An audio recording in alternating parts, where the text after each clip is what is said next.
No primeiro dia da semana, Maria Madalena foi ao túmulo de Jesus, bem de madrugada, quando ainda estava escuro, e viu que a pedra tinha sido retirada do túmulo. Então ela saiu correndo e foi encontrar Simão Pedro e o outro discípulo, aquele que Jesus amava, e lhes disse: Tiraram o Senhor do túmulo, e não sabemos onde o colocaram. Saíram então Pedro e o outro discípulo e foram ao túmulo. Os dois corriam juntos, mas o outro discípulo correu mais depressa que Pedro, e chegou primeiro ao túmulo. Olhando para dentro, viu as faixas de linho no chão, mas não entrou. Chegou também Simão Pedro, que vinha correndo atrás, e entrou no túmulo. Viu as faixas de linho deitadas no chão, e o pano que tinha estado sobre a cabeça de Jesus, não posto com as faixas, mas enrolado num lugar à parte. Então entrou também o outro discípulo, que tinha chegado primeiro ao túmulo.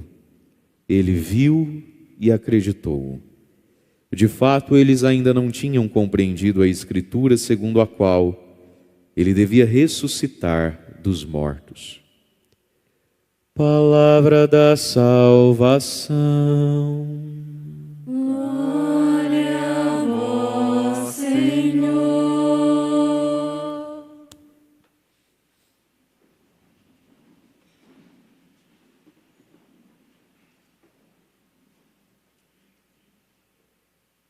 Irmãos e irmãs, celebramos hoje com alegria a Páscoa do Senhor, a ressurreição de Jesus, que é a nossa esperança e a razão da nossa alegria.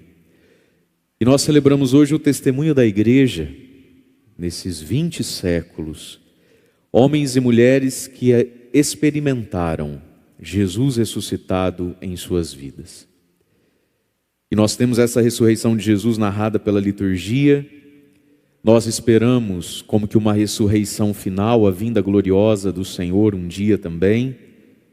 E um dia todos nós ressuscitaremos, diz a palavra, uns para a vida, outros para a morte, tristemente, que é o julgamento final. Mas entre essas duas ressurreições nós temos essa vida aqui, onde nós somos convidados, irmãos e irmãs, a todos os dias a ressuscitarmos para uma vida nova com o Senhor, a buscarmos estarmos com Ele e ressuscitarmos nós também dos nossos pecados e vivermos aquilo que é próprio da festa da Páscoa, que é o batismo. Na noite de ontem, a liturgia da vigília pascal tem o tom do batismo, porque tem os batismos, né?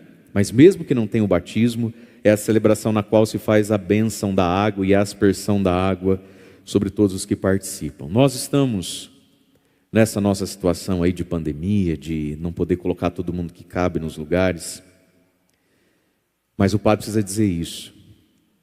Essa missa de hoje, por mais bela que seja, ela nem de longe se compara com a noite de ontem. Então eu espero que você esteja aqui hoje de coração sentido de não ter conseguido vaga para estar aqui ontem. Porque se você preferiu estar aqui hoje e não ontem, algo de muito errado não está certo nesse teu catolicismo, um tanto quanto preguiçoso, porque sabe que hoje é mais curto do que ontem. A missa da Páscoa, do domingo, não se compara à vigília pascal, com a qual a gente dá plenitude ao tríduo pascal. Então eu quero crer de todo meu coração que você está aqui hoje feliz, porém triste, porque você queria ter estado aqui ontem, sim ou não? Isso, consola o teu padre, muito bem. O próprio da Páscoa é o batismo, a vida nova.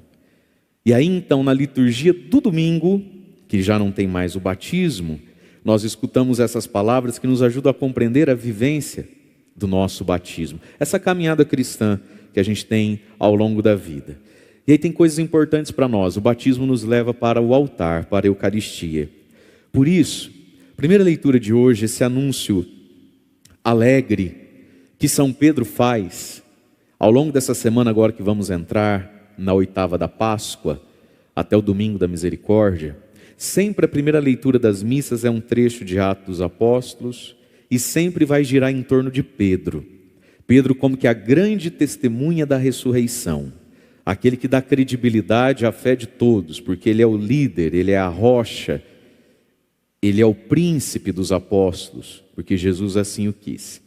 Então nós temos uma das primeiras pregações de Pedro. Pedro então fazendo o anúncio da fé, ele anuncia a vida, a paixão, morte e ressurreição de Jesus.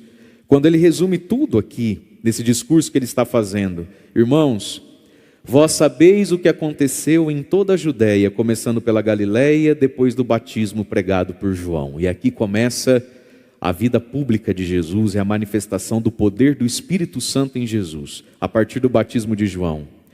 Como Jesus de Nazaré foi ungido por Deus com o Espírito Santo, com poder, andou por toda parte fazendo bem, pregando, curando enfermidades, e todos os que estavam dominados pelo demônio, pelo diabo, porque Deus estava com ele. Então Jesus que viveu trazendo para a terra o poder do Espírito Santo, trazendo para a terra o céu, e vencendo o nosso grande inimigo, que é o diabo, que domina as pessoas, aqueles que estavam dominados pelo demônio. É interessante a gente notar aqui que podia ter usado a palavra possesso, e ainda bem que não usou, porque quando fala possesso, a gente já pensa naqueles filmes que a gente assistiu, que o povo gira a cabeça, o olho vira para trás e sai uma baba verde da boca.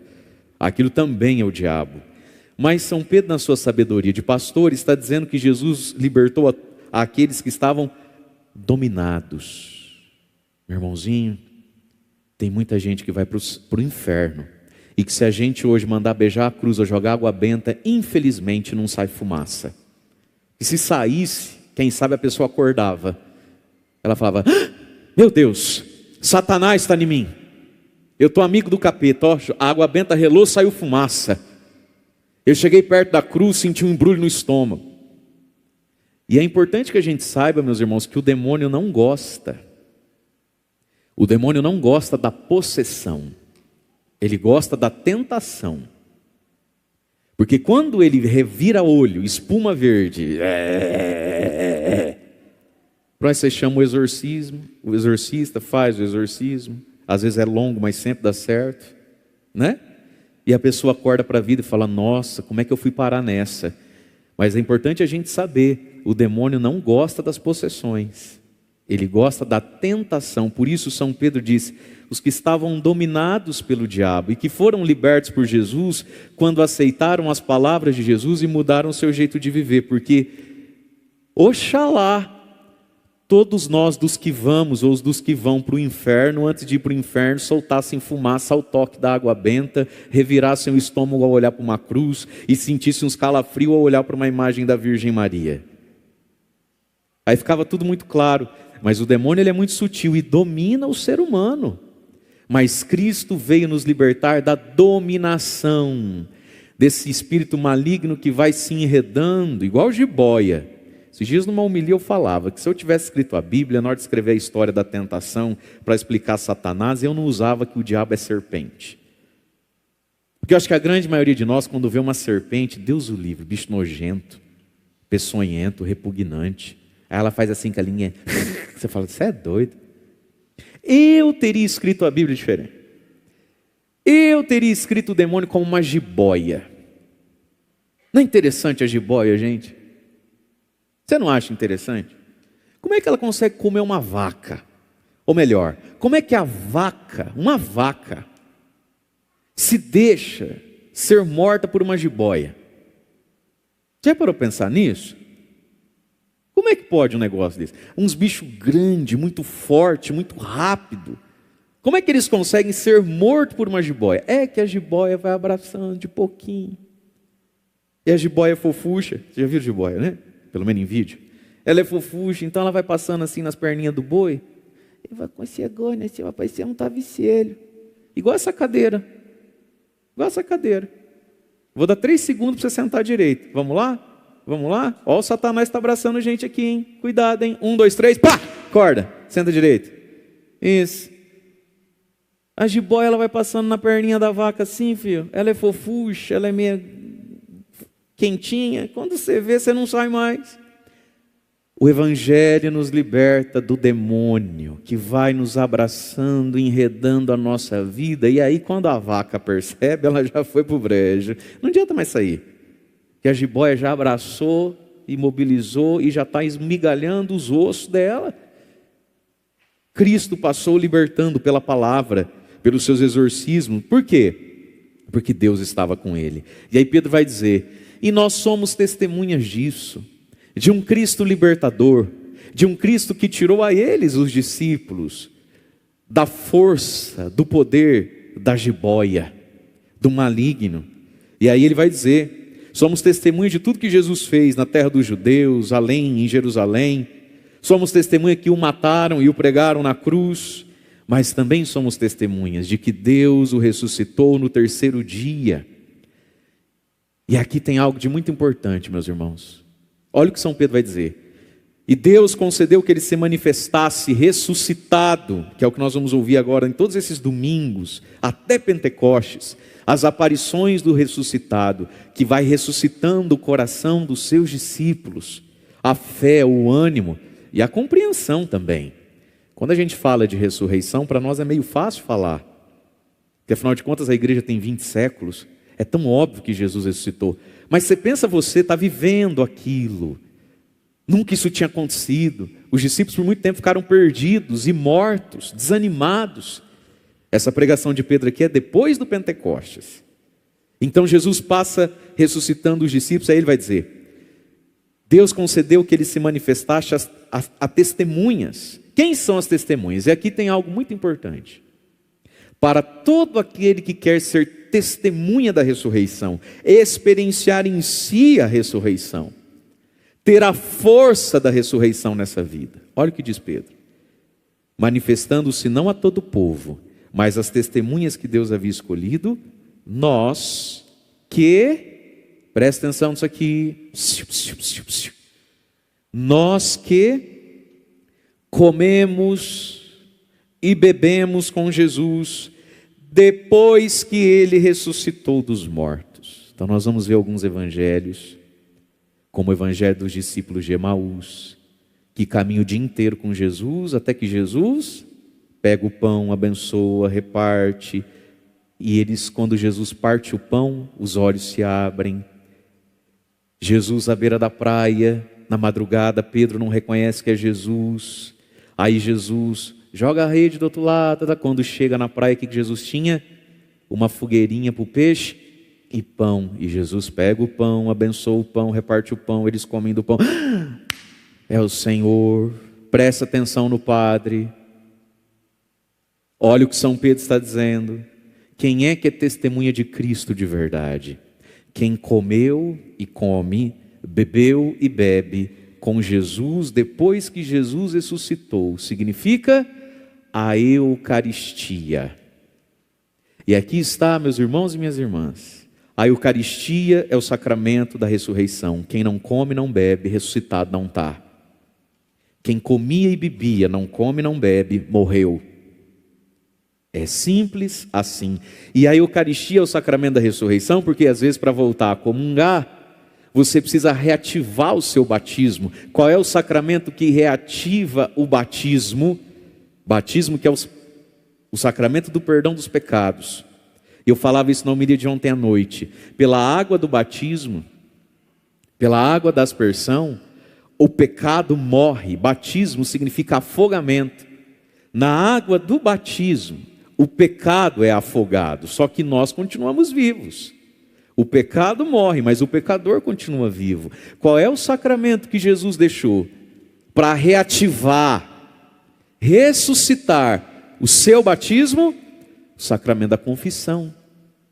Quando a gente vai se confessar, o que a gente está fazendo? Outra coisa não é do que dizendo, eu vim matar os meus pecados, para voltar para uma vida mais coerente e santa de novo. Desalinhei, saí do trilho, estou voltando. Então olha o que está dizendo São Pedro, meus irmãos. Quem é que é testemunha? Testemunha é aquele que viu e vivenciou a coisa. Quem é que é testemunha dele? Nós que comemos e bebemos com Jesus depois que ele ressuscitou dos mortos. Jesus aparece poucas vezes ao longo desses 50 dias até Pentecostes, e todas as vezes que ele aparece, ele come com os discípulos abençoando um pão, fazendo o verbo grego eucaristia, eucaristém, abençoar no sentido de consagrar a Deus. Portanto, meus amados, neste altar, em todos os altares, né, onde se celebra a missa, está a força do ressuscitado. Quem se descola, quem se desgruda, quem se afasta do altar, não é testemunha de nada. No máximo, tem uma história bonita para contar do tempo que andava com Jesus. Só que, queridos, Judas lá no inferno também tem muita história bonita para contar. Você consegue imaginar Judas no inferno sendo torturado por Satanás e seus demônios agora? E como talvez instrumento de suplício. O diabo, enquanto espeta e assa Judas, falando assim: ô Judas, conta para nós como é que aquele dia mesmo lá que o mar estava balançando, como é que é, quem que ia afogar, ou você ou Pedro? Conta para nós, Judas, quem é que andou na água? Conta para nós, Judas, quem é que multiplicou pão? Quantos pão era mesmo, Judas? E Judas contando história no inferno. Meus irmãos, quem se afasta da Eucaristia, quem não volta para a Eucaristia, vai contar história bonita, mas não pode ser testemunha de nada. Olha o que está dizendo Pedro. Nós somos testemunhas, nós que comemos e bebemos com Ele. Só é testemunha do Senhor quem come e bebe com Ele. E aí Pedro vai dizer: Jesus nos mandou pregar ao povo e testemunhar que Deus o constituiu juiz e Senhor dos vivos e dos mortos. Irmãos e irmãs, esse mundo precisa de pessoas que testemunhem que Jesus Cristo é o Senhor. Por que você vive diferente de nós? Você é bobo? Você é trouxa? Não, é que Jesus Cristo é o Senhor da minha vida. E eu estou vivo, e Ele é o meu Senhor. Por dia que eu estiver morto, Ele ser o meu Senhor também. Por que você é bom? Você é besta? Não, eu não sou besta. Jesus Cristo é o meu Senhor. Por que você vai nessa igreja cheia de hipócrita, pecador, tataté, totatu? Porque você é cego, não vê as coisas? Não, porque Jesus Cristo é o meu Senhor. E aliás, o pecado de nenhum de nós aqui muda o fato da Eucaristia. Ficar reparando em pecado da vida alheia, meu irmão, para dormir até mais tarde e ficar na rua boquejando contra a igreja de Deus, não muda o fato de que não está comendo e bebendo com Ele. Tem que comer e beber com Ele. Porque Ele é juiz e Senhor das nossas vidas. E aí vai dizer: todos os profetas dão testemunho dEle, e todo aquele que crê em Jesus recebe em seu nome o perdão dos pecados. E aqui está implícito que crer no nome de Jesus é pedir o batismo, a conversão e o perdão. E é por isso que nós cantamos tão bonito o refrão do Salmo. Esse é o dia, a ressurreição é um dia que o Senhor fez para nós. Alegremo-nos e nele exultemos. Nesse dia nos alegremos. Exultemos, meus irmãos, pela ressurreição do Senhor que está conosco. E aí nós ouvimos as leituras. Irmãos, se ressuscitastes com Cristo, esforçai-vos para buscar as coisas do alto, alcançar as coisas do alto. Olha o que Paulo está dizendo. Você ressuscitou com Cristo, sim ou não? Então esforçai-vos para buscar as coisas do alto. Quer ver? Vamos colocar uns ombros no lugar aí. Qual é a mão que você usa para fazer as coisas?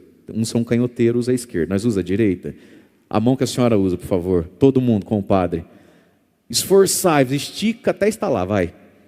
Assim volta para o lugar, né? Ó. Eita, bexiga.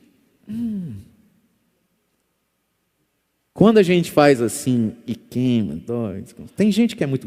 não pode fazer isso, né? Você veio de outra religião, está perdido aqui, é mórmon. Mas quando a gente faz isso, às vezes a gente percebe que está faltando dar umas esticadas de vez em quando, né? Olha o que Paulo está dizendo. Se você ressuscitou com Cristo, se esforce, esforçai-vos, faça esforço você, porque eu não posso fazer no seu lugar. Esforçai-vos por alcançar as coisas do alto. Então vamos de novo, com a mão que você usa para fazer, para alcançar as coisas, vai. Tenta pegar para ver. Tem que se esforçar, meu irmão, as coisas do alto estão lá no alto. Olha aqui para mim, sabe qual é o seu problema?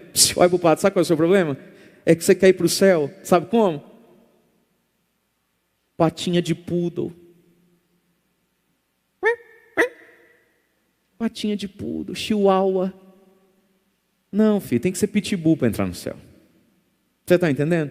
Esse é o seu problema. Você quer ir para o céu? Com que esforço? Nenhum.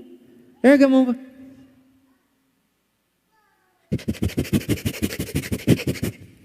Eu tenho um pavor desses cachorrinhos, vocês não têm? Esses cachorrinhos que se a gente não cuidar, a gente pisa. Não sei para que Deus fez. Para mim, cachorro é um ser que tem que ser desse tamanho, amadeirado, peludão, né? Vem passando as pernas. Já que esses bichinhos, se você não cuidar, você... Ai, meu Deus, matei. Ai, meu Deus. Mas Deus é que sabe das coisas. Esforçai-vos, vai. Faz força aí, trem. Isso. Esforçai-vos pelas coisas do alto. Mas não, como é que a gente vive? Todo mundo, como é que a gente vive? Vai para o céu não. Se ressuscitastes com Cristo, ô chihuahua, pudolzinho de Jesus, se esforce, se estique para as coisas do alto. Sim, fique ereto, fica maior, estufa o peito, deixa estalar tudo, pontinha do pé e busca as coisas do alto. Por quê? Onde Cristo está sentado agora que ressuscitou, à direita de Deus, aspirai as coisas do alto e não as coisas da terra. O que é aspirar? É desejar. Aspiração tem a ver com desejo, né? Vai fazer uma entrevista de emprego. Quais são as suas aspirações aqui na empresa? Ou seja, o que você quer com isso? Desejo. Aspirai. Desejar de dentro as coisas do alto. Por quê? Pois vós morrestes. Meu irmão, quando a água do batismo tocou na sua cabeça e na minha, ainda que você não lembre o dia, quando a água do batismo tocou na nossa cabeça, quando a gente recebe o sacramento da confissão, quando a gente comunga, olha o que diz São Paulo, nos ensina, você morreu, filho, você está morto, e a tua vida, sabe onde é que está a tua vida agora? Ela está escondida, onde? Com Cristo no céu em Deus. Você não tem mais vida. O cristão não tem vida. A vida é minha. Eu faço o que eu quero, ninguém paga minhas contas. Que pena que você acha que você tem vida. Por isso que você está lascado. Por isso que se lascou, porque você tem vida. Cristão não tem vida. Nossa vida está escondida no céu com Cristo. Você quer a tua vida? Vai buscar. Está onde? No céu. E o caminho do céu é o Evangelho. Então a gente vai buscar a vida que está escondida com Cristo. E aí a gente sofre menos com essa terra, porque é o que diz Paulo. Quando Cristo, vossa vida, aparecer em seu triunfo, o último dia do mundo, a glória, a vinda do Senhor glorioso, aí então você vai aparecer vivo com Ele, revestido de glória, e vai pegar a tua vida de volta. E aí nós todos vamos reinar com Cristo, no novo céu e na nova terra, sem sofrimento, sem dor, sem Covid, sem lágrimas, sem pecado, sem tropeço, sem sofrimento. A plenitude, nós vamos estar face a face com Deus. Nossa alma vai estar plena e saciada, mas para isso, meu irmão, tem que buscar a vida. E onde é que está a vida? Escondida com Cristo no céu, no alto. Então vamos lá, chihuahua, spudolzinho, todo mundo, vai, junto com o padre. Assim, você está ouvindo a verdade do Evangelho, tá ou não está? Vai, incorpora o pitbull, um labrador pelo menos que seja, estica, tem que se esforçar, meu irmão, tem que buscar as coisas do alto e não da terra, Jesus amado, entende isso? Buscar, porque a tua vida está em Cristo no céu, e é por isso, meus queridos, que sempre, toda vez que a gente busca a vida fora de Cristo, a gente não encontra, a gente dá com a cara no muro, porque nossa vida, graças a Deus, está onde? No alto, no céu. Não está no rasteiro. Não está na mediocridade. Não está no lodo, na lama, no esterco. Não está nesse senso comunzão das coisas. Está no alto. Você e eu fomos projetados para o alto, para o céu, para a glória. Amém?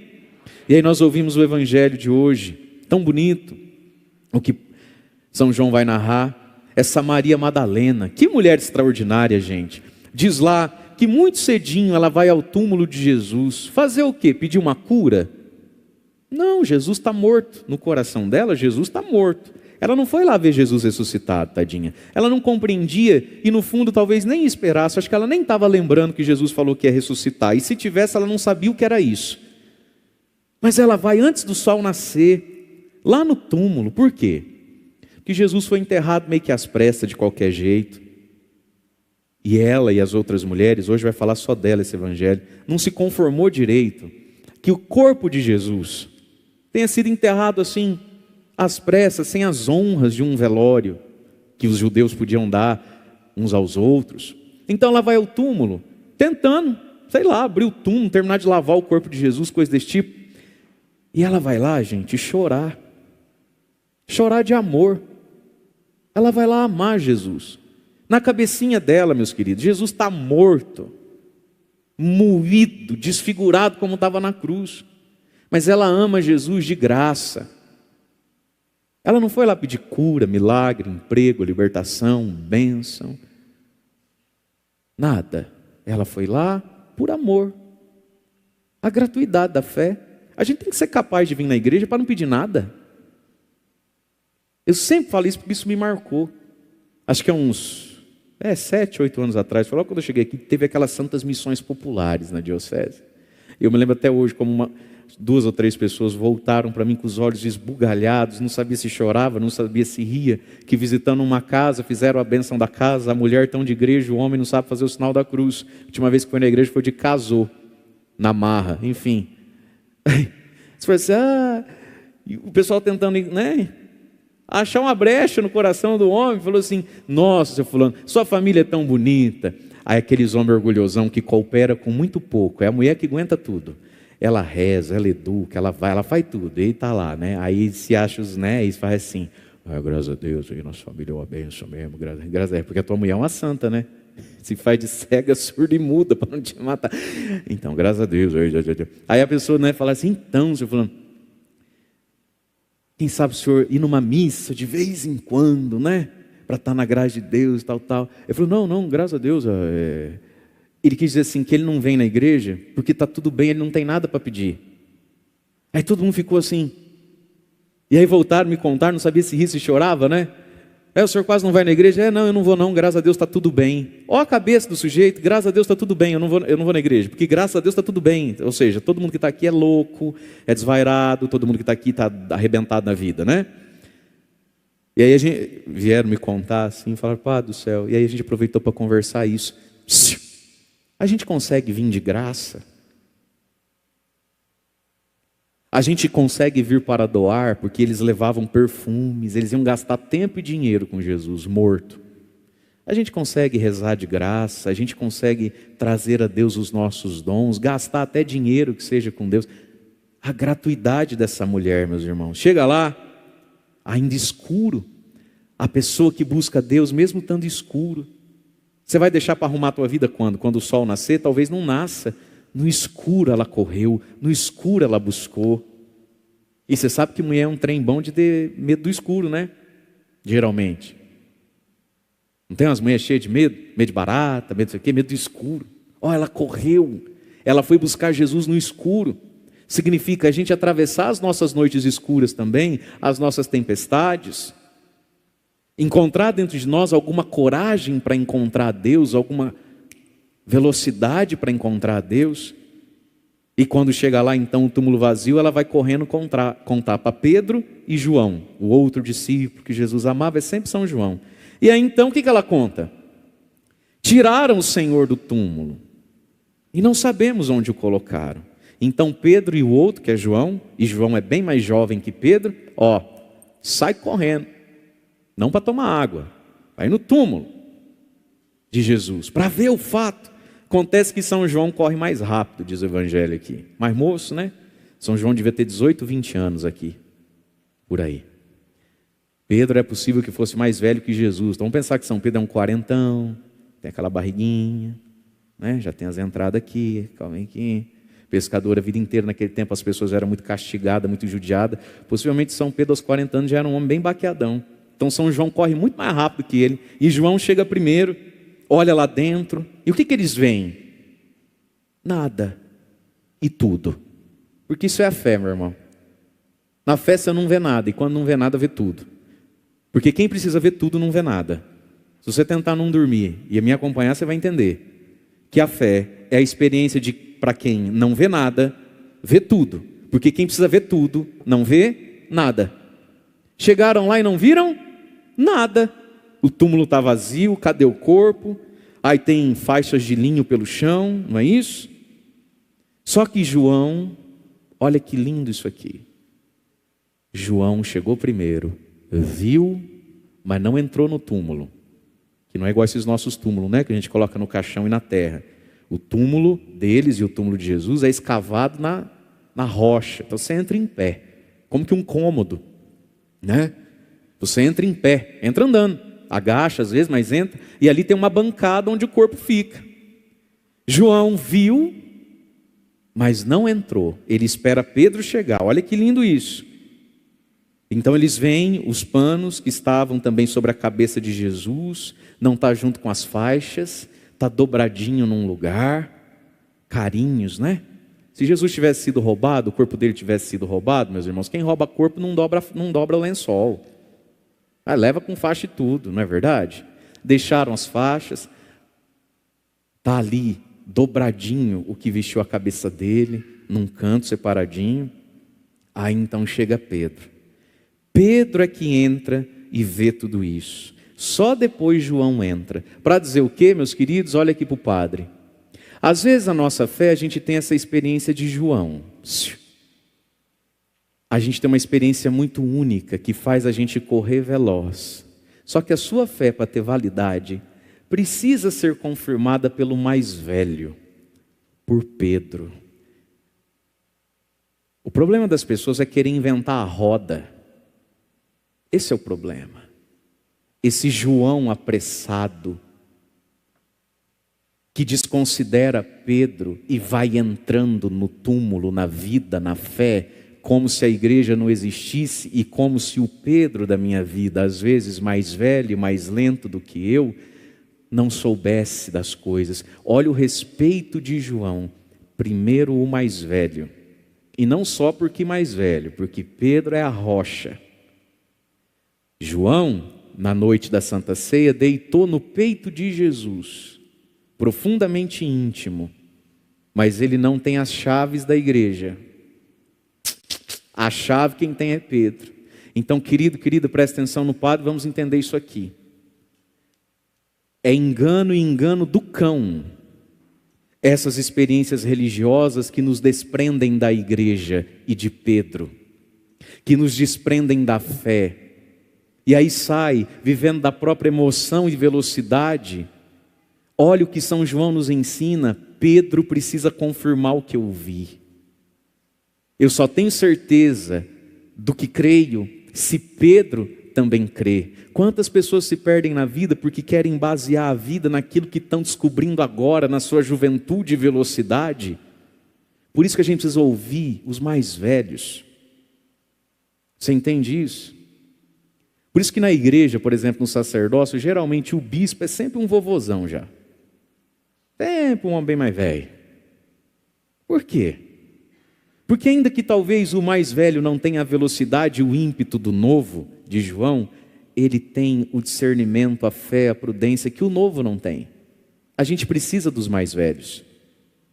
Do nosso pai, da nossa mãe, do nosso avô. Mas não, incorpora um João, ou uma Joana, né? Porque não só de homens vivem o mundo, tem as mulheres também. É Joana, né? João? Joa? Não, Joana.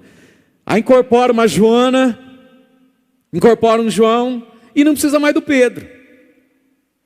Bora viver, correr, tropecar e cair. Precisa do Pedro. Você espera ele chegar, olhar e dizer. Não foi assim em muitas das nossas casas? A gente queria porque queria alguma coisa. Esperar teu pai chegar, a gente conversa. Aí o pai demora para chegar. Aí quando ele chega, conversa. Ele quer tomar banho. Não é assim? Aí quer jantar. Aí quer assistir o jornal. Se for quarta-feira, lascou, porque depois vai ter o jogo. Não é? E o Palmeiras, nessa fase que a gente está, não perde para ninguém, pai não perde jogo. Mas se perder, estraga o humor. O que mãe fala? É bom falar com ele hoje não. Você quer, você acha, você pensa, Pedro precisa ver se é isso aí mesmo. A paciência desse São João, um jovem cheio da fé, cheio de um profundo amor por Jesus, corre rápido para o túmulo, mas ele espera Pedro. Ele espera o mais velho. Ele espera quem já andou nesse caminho antes dele. Por quê? Porque João é mais jovem. João tem fé. Mas João andou em cima da água. Quem andou foi Pedro. Quando era para responder lá, e tu e vós, quem dizeis que eu sou? Quem respondeu foi o João? Foi Pedro. E foi para Pedro que ele falou, você tem a chave, o que você ligar, está ligado. Você tem a graça do discernimento, Pedro. Por isso São João nos ensina. A fé vai acontecendo nos nossos corações. Glória a Deus por isso. E às vezes a gente vai até correndo atrás dela. Mas nós temos que esperar por Pedro, pela igreja, pela fé, por quem já trilhou esse caminho. Como é feio quando alguém... É feio porque falta de educação. Alguém descobre a fé, faz uma experiência com Jesus, louvado seja Deus por isso. Aí você vive a fé como se não tivesse um Pedro que chegou aqui antes do C já, meu filho. Vai querer ensinar o Pai Nosso para o vigário? Baixa a crista, anda na velocidade de Pedro e pede opinião. Tudo isso São João nos ensina hoje. Salve de palmas para São João. Ó, para um rapazinho saber tudo isso, é de Deus. São João era de Deus, novinho de tudo, maduro na fé. Quantas divisões hoje dentro da igreja, gente, causada pelo João.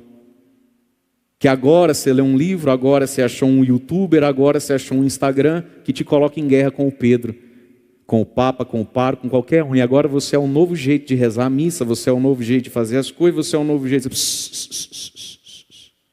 Era bom pedir opinião para o Pedro, hein? Que coisa feia a gente querer ser igreja como se nela não tivesse um Pedro dentro de casa. Tudo isso o Joãozinho nos ensinou. 20, 21 anos de idade, hein? Que menino show de bola. E aí chega Pedro, que vê tudo que João viu e que confirma para João tudo que ele está crendo. E o que eles viram? Nada. Mas no nada viram tudo. Porque quem quer ver tudo, não vê nada. Quem quer ver o ressuscitado, não consegue ver que ele ressuscitou. Mas quem consegue enxergar no nada é um túmulo vazio. Há quem diga até hoje que roubaram ele, sumiram com ele, enterraram ele. Porque precisa ver o ressuscitado. Quem precisa ver, não enxerga. Mas quem vê no nada, nos lençóis, os sinais e os rastros de Deus, já enxergou a fé. E aí, meus irmãos, que lindo. Jesus deixou, ele ressuscita. Jesus deixou ali o lençol, as faixas, todos ensanguentados. E na ponta ali, o lençol, os panos que cobriram a cabeça dele, dobradinho. Sinais para confirmar a fé do seu grande amigo Pedro, que estava triste, que estava com medo, que estava assustado, que olhava para trás de si e via todos os outros discípulos olhando para ele, porque todos os outros discípulos vão buscar fé onde agora? Em Pedro. E Jesus deixou para Pedro sinais. Porque João vai olhar para Pedro. Pedro, ele ressuscitou, né? Aí André olha para João e Pedro olha para quem? Para o nada. Pedro olha para os sinais, para os vestígios, para ter fé. Nas nossas vidas, meus irmãos, muitas vezes, a gente é esse Pedro. Às vezes na sua casa, muitas mulheres têm vivido isso. Todo mundo olha para você, não é, mulher? O marido descompassadão, os filhos, as noras, os netos, a emboleira, tudo, olha para quem dentro da casa? Para a mãe, não é assim? E você tem que tirar uma força que você não tem, uma sabedoria que você não tem. É ou não é? Porque todo mundo olha para você. E você tem que ter discernimento e tem que rezar, né? Aí todo mundo olha querendo da mãe uma resposta, não é assim? E uma oração. E quem é que reza pela senhora, né? E quem é que pergunta para a senhora se a senhora está bem? Sobra tudo no teu lombo. Igual Pedro. Todo mundo vai perguntar, não é Pedro? E Pedro pergunta para quem? Pedro tem Jesus e os seus sinais. E muitos de nós, meus irmãos, a nossa vida, não temos ninguém, às vezes, para nos confirmar na fé. Porque às vezes onde você está, você não é o João, não é o André, o Tiago, o Mateus. Às vezes onde você está, você é o Pedro. Você é a última camada da fé, da força, da serenidade. Da serenidade. Às vezes é você que é a última camada ali que segura essa família. O povo fala o esteio da casa, não é assim? Mas eu sei que muitos pais e muitos homens vivem isso também. Você precisa ser forte, você precisa ser iluminado. Está todo mundo não entendendo nada, o Senhor precisa entender. Está todo mundo sem rumo, o Senhor tem que achar o norte da coisa. Porque você é o Pedro. E não é fácil ser Pedro. Mas o Pedro não está sozinho. Jesus é amigo dele e deixa para ele sinais. Então Pedro volta de algum modo crendo, admirado e crendo, porque Jesus deixou para ele um sinal. Tempos atrás eu vi, pesquisei e não consegui confirmar direito isso, mas se não é fato, é bem contado, como diz o italiano, né? Se não é, como é que é? Se não é vero, é bem trovato, uma coisa assim, tipo, se não é verdade, é bonito e vale a pena ouvir. Que entre os judeus, quando eles fazem a ceia, o senhor da casa, a ceia não, quando o senhor da casa se senta, a casa que tinha escravo para comer, o escravo não fica ali muito não, ele fica de longe olhando. E também não pode dirigir muitas vezes a palavra ao Senhor. E às vezes acontecido o Senhor, no meio da refeição, ou até no fim, parece que acabou, ele levanta e sai. Como é que o escravo sabe se ele pode ir lá tirar a louça, limpar tudo, e ele pode dormir? E como é que ele sabe que ele tem que ficar ali em pé esperando? Sabe Deus até quando esse homem voltar, vai que ele quer comer de novo, comer outra coisa? Pelo jeito do Senhor dobrar os guardanapos, os panos. Então se deixar em cima da mesa assim, montinho, e sair, terminei, dá conta do serviço, se quiser vai dormir. Mas se eu deixar dobrado e no canto, fica acordado e não durma. Eu vou resolver qualquer situação e quando eu voltar na mesa, eu quero você aqui comigo. Jesus, bom judeu, o que ele fez?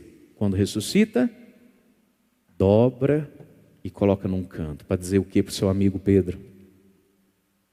Me espera, que eu vou voltar. Ele vai voltar, meu irmão. Pode aplaudir. Ele vai voltar. Me espera, eu vou voltar. Os carinhos de Jesus e os cuidados de Jesus com o seu amigo Pedro. Claro, com o João também, mas sobretudo com o Pedro mais velho. Meus irmãos, todos nós já vimos os lençóis dobrados na vida. Todos nós. Já vivemos coisas onde a gente não viu nada e viu tudo. Às vezes as pessoas não falam assim para você, eu não sei onde é que você arruma tanta fé. Como é que você aguenta? Ou às vezes a gente fala isso de outros, né? Nossa, como é que o fulano está aguentando aquilo? Nossa, eu admiro tanto fulano. Nossa, aquela mulher, padre, olha, eu não sei. Por quê? Porque a gente olha para a vida do outro, às vezes o outro olha para a nossa vida e não vê nada, não vê o milagre acontecendo, não vê a cura acontecendo. Mas como é que a pessoa está aguentando? Por que você aguentou? E por que tem gente que aguenta? O que essas pessoas veem? Enquanto ninguém vê nada, elas veem os lençóis dobrados. Os sinais que Jesus vai deixando dizendo, eu vou voltar. E enquanto não volto, eu estou com você no pão. Eu vou voltar. E enquanto não volto, ninguém está sozinho. Porque ressuscitado Ele está no meio de nós. Ele está com você. E enquanto Ele não volta, ninguém está sozinho. Porque Ele vai deixando lençóis, sinais, que fazem a gente, como Pedro, mesmo ainda sem entender tudo, encontrar força para testemunhar, para confirmar os seus irmãos, por causa dos lençóis. E isso é fé. Você não vê nada e enxerga tudo. Os sinais de Deus. E se você olhar para o seu passado, quantos lençóis Jesus deixou dobrado para você? É ou não é assim? Quantas vezes a gente pensou em desistir de tudo? Quantas vezes a gente pensou até besteira? Aí um lençol dobrado. Uma palavra, um gesto, algo. Como que sopra aquele restinho de brasa que ficou dentro da gente, não é assim? E o calor, a fé vem de novo. E não vai nos faltar, meus irmãos, lençóis dobrados ao longo da vida. Louvemos a Deus, porque eu acho que se a gente olhar para trás, a gente já tem um guarda-roupa cheio de lençol. Tem ou não tem?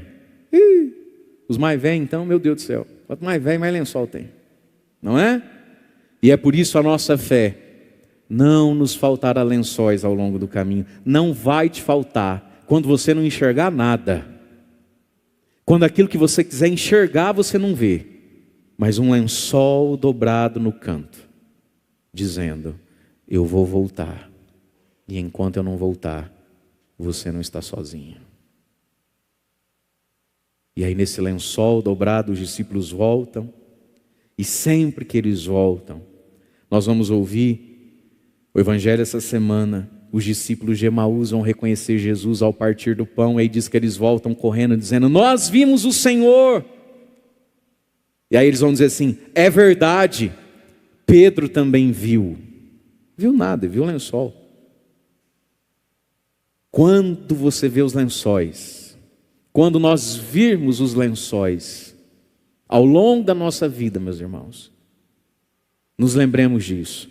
Ele está no meio de nós e a gente não está sozinho quando a gente vem encontrar o Senhor, onde Ele quer ser encontrado, no pão. A nós que comemos e bebemos com Ele. E ninguém está sozinho. Ele está no meio de nós. Louvado seja nosso Senhor Jesus Cristo, para sempre seja louvado.